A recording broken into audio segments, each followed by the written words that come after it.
salita ng Diyos ay dapat tanggapin.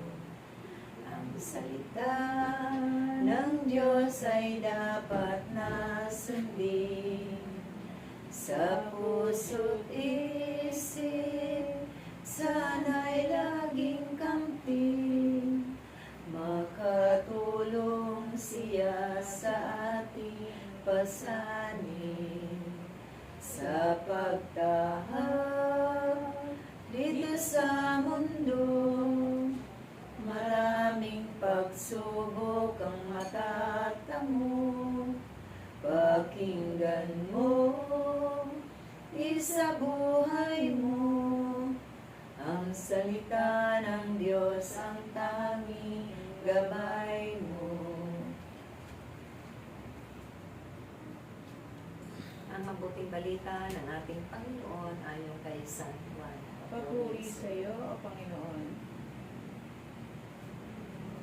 Hindi na nampalataya ang mga kapatid ni Jesus. Pagkatapos nito, nilibot ni Jesus ang Galilea. Iniwasan niya ang Judea sapagkat ibig siyang patayin ng mga Hudyo. Pumunta si Jesus sa pista ng mga tulda. Pagkaalis ng kanyang mga kapatid, si Jesus may pumunta na sa pista, ngunit hindi hayagan. Ito na nga kaya ang Mesiyas. Sinabi ng ilang taga-Jerusalem, hindi ba ito ang taong gusto nilang patayin? Ayan, lantaran siyang nagsasalita, ngunit wala silang sinasabi laban sa kanya. Baka naman, makilala ng mga pinuno na siya nga ang Mesiyas. Walang makaalam kung saan magmumula ang Mesiyas pagparito niya. Ngunit alam naman natin kung saan nagmula ang taong ito.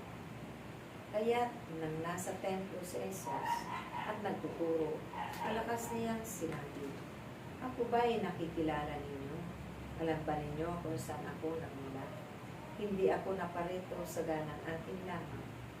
Ang totoo ang siyang nagsugo sa akin, ngunit hindi ninyo siya nakikilala. Nakikilala ko siya sapagkat ako'y mula sa kanya at siya ang nagsugo sa akin. Tinangka nilang dakin siya, ngunit walang nangahas sapagkat hindi pa niya oras. Mga kapatid, ito ang mabuting balita ng ating Panginoon. Pinupuritan namin, Panginoong Heso Kristo. Ang salita ng Diyos ay dapat tanggapin. Ang salita ng Diyos ay dapat nasundin. Sa puso't isip, sana'y laging kamtin. Makatulong siya sa ating pasanin. Sa pagtahak dito sa mundo, maraming pagsubok ang matatamo. Pakinggan mo, isabuhay mo, ang salita ng Diyos ang tanging gabay mo.